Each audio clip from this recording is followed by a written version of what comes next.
Hello friends, बरायबाय Bodo info YouTube चेनेलाव आसा खालामो गासैबो मोजां दङ। SSC जायनोखि ग्रुपआव दङ नोंथांमोननि राङारि अनसुंथाइ बेनो जाबाय फर्म साबमिट सोलिगासिनो दङ। दा बे फर्म साबमिटजों लोगोसे बिजनेस प्लान खालामनांगौ। दा बोरै खालामगोन माइ गायनाय दाउ फिसिनाय बेनि सायाव भिडिअ लाबोदों। आसा खालामो नोंथांमोना भिडिअखौ नायजोबगोन आरो हानायसेबां शेयार खालामगोन आरो नेक्स्ट लेभेलाव नन फार्मनि थाखाय फैगोन। आसा खालामो नोंथांमोना हानायसेबां शेयार खालामगोन। दा जोङो फार्स्टआव फैबाय बेनो जाबाय बिजनेस प्लान बेनो जाबाय पोल्ट्री एबा दाउ फिसिनाय। स' जायफ्रा दाउ फिसिगोन नोंथांमोना बे भिडिअखौ नायदो आरो हानायसेबां शेयार खालामदो जाहाथे बयबो नायनानै खालामो एसेब्लाबो नोंथांमोना सोलोंनानै लिरनो हागोन आरो नोंथांमोना साबमिट खालामनो हागोन। दा बे राङा नोंथांमोना गभर्नमेन्टनिफ्राय मोनगोन 10,000 फार्स्टआव बेनिफ्राय सेकेन्ड किस्ति बेबादि मोनलांबाय थानानै मेक्सिमाम नोंथांमोना 47,500सिम मोनहैनो हागोन। स' बेखौ बोरै मोनगोन डिटेल्सखौ A to Z जोङो शेयार खालामगोन। दा जोङो फार्स्टआव बे जाबाय दाउ फिसिनाय। स' दाउ जायफ्रा फिसिगोन नोंथांमोना बे भिडिअ नाय आरो हानायसेबां लाइक कमेन्ट शेयार आरो जायफ्रा चेनेलाव गोदान साबस्क्राइब खालामनानै लानो हागोन।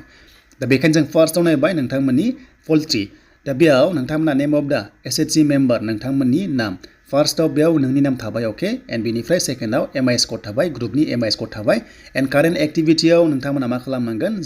जि मावो प्रेजेन्टआव बेखौनो होनांगोन काल्टिभेटर एबा नोंथांमोना एग्रिकालचार बेखौ नोंथांमोना होनो हागोन।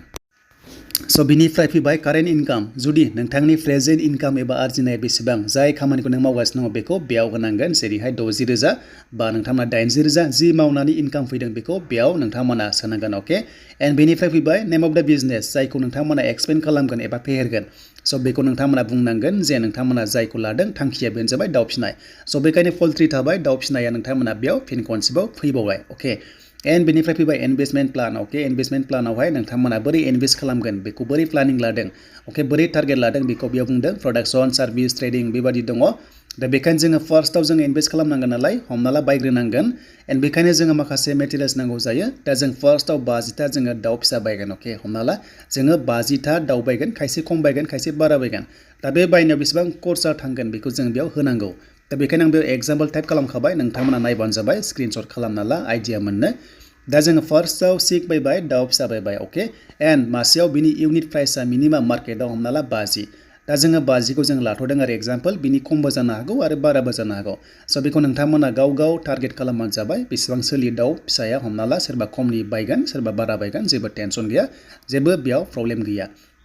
दा जोङो मासेयाव 50खौ लाबाय दा बेखायनो जोङो फिसिगोन गासै 100टा बेखायनो दामा फैबाय 12,000 बिथिं राइट साइडआव टटेल कस्टआव नायबानो जाबाय 5,000 थांबाय। दा दानिया जोंहा दाउनो आदार जाहोनांगौ 35 लायो हमना ला दामा अके हमना ला आदारा दानाया देन बेनिफ्राय जोङो 200 केजि बायबाय अब्ला 7,000 बिथिङै थांबाय बेखौ नायबावदो एन्ड दानिया जोंहा दाउनि थाखाय मेडिसिन नांगौ जायो 5 रुपिस हमना ला जोङो 100टा बायबाय अब्ला जोंहा 500 थांबाय। बेनिफ्राय जोङो डिप लिटार बायबाय जेराव दाउ दोनग्रा जोङो हमना ला जोङो मोनसेयाव 500 लाबाय बेनिफ्राय मोनथाम बायबाय अब्ला जोंहा 1,500 थांबाय राइट साइडआव बिथिं नायदो एन्ड कारेन्टनि माखासे इलेक्ट्रिसिटि जगारनांगौ जायो जोङो इउनिट प्राइसआव जोङो 8 रुपिस लाबाय 9 लाबाय। दा जोङो 100टा 100टा बायबाय अब्ला जोंहा 800 बेबायदि ओंखारहैबाय। दानिया जों मिथिबाय जोंहा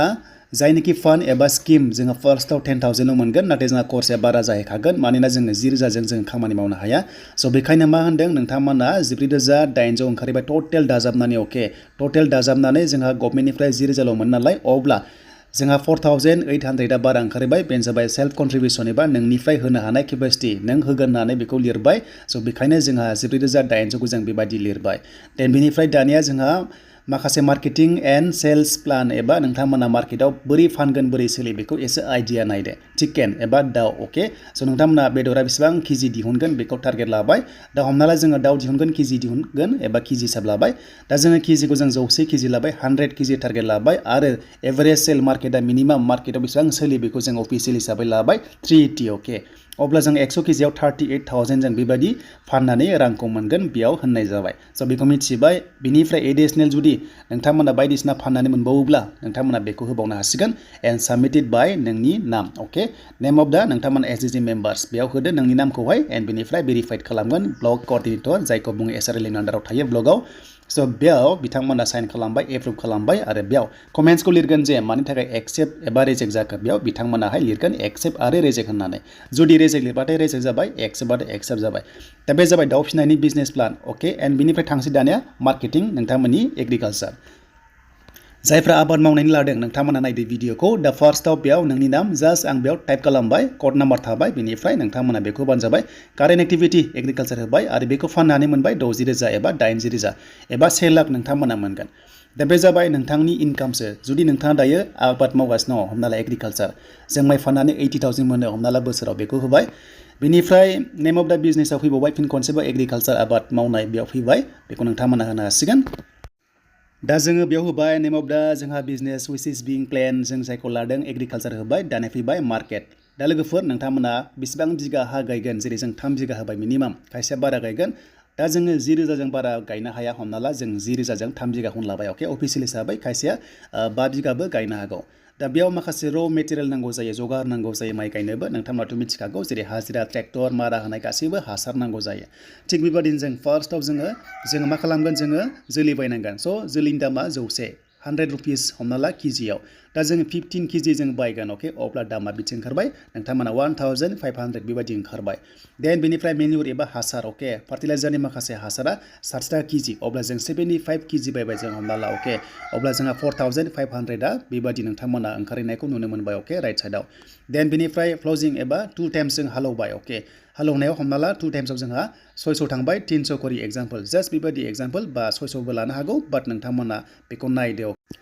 दा जोङो एग्जाम्पल महरै जोङो 600 लादों खननै हालौबाय बेनिफ्राय बेबायदि 3,600 ओंखारबाय एन्ड बेनिफ्राय थ्रेसिं मारा होनायाव 750 लाबाय अके बेखौ नोंथांमोना एसे आइडिया खालाम गाव गावबागाव एरिया सोलिगोन जास्ट बेखौ जों रेन्डमलि टाइप खालामबाय एन्ड बेनिफ्राय नोंथांमोना हमना ला मारा होनांगौ जायो माइखौहाय एबा माइ फिथाइखौ माखासे